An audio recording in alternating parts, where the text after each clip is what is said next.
Question 19. A plane travels 125 kilometers from A to B on a bearing of 030 and then 184 kilometers from B to C on a bearing of 160. Calculate the direct distance from A to C.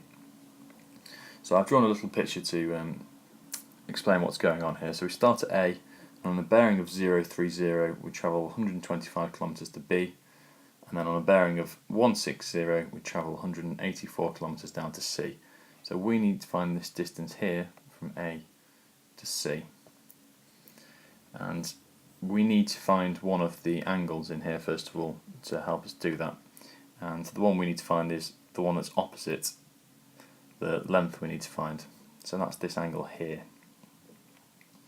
Now, since this angle here is 30 degrees and these two lines are both north, we can work out straight away what this angle here must be, because we know that the two of them are going to add up to 180.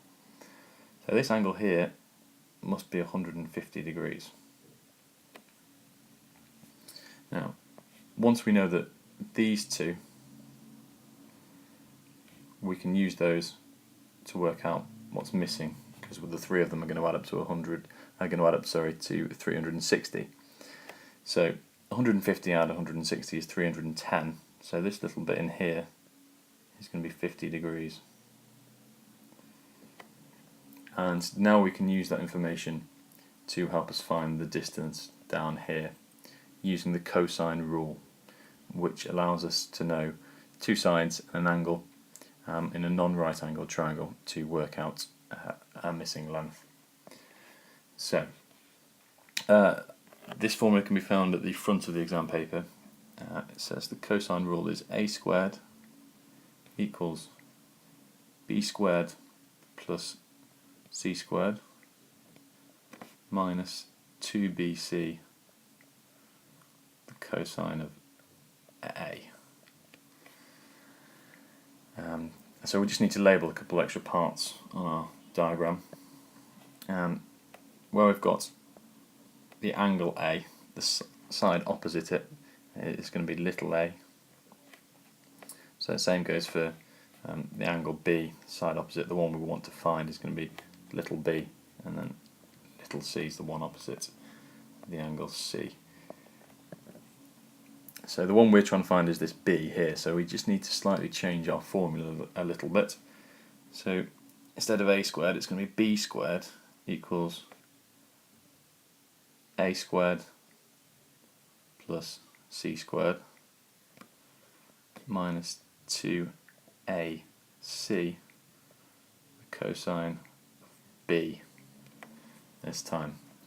So now if we put our numbers into this formula, hopefully a sensible looking answer should come out. So b squared equals a squared, so a is 184, plus c squared, and c is 125, and that is minus 2 times a, and a is 184 again. I'm just going to move down to the next row, and that's times by 125, and that's times by the cosine of a, and no, it's not, it's times by the cosine of b, sorry, and the cosine of b, and b, the angle, is 50. So if we put all that into our calculator, then that tells us that b squared equals 19,912, and then a few decimals.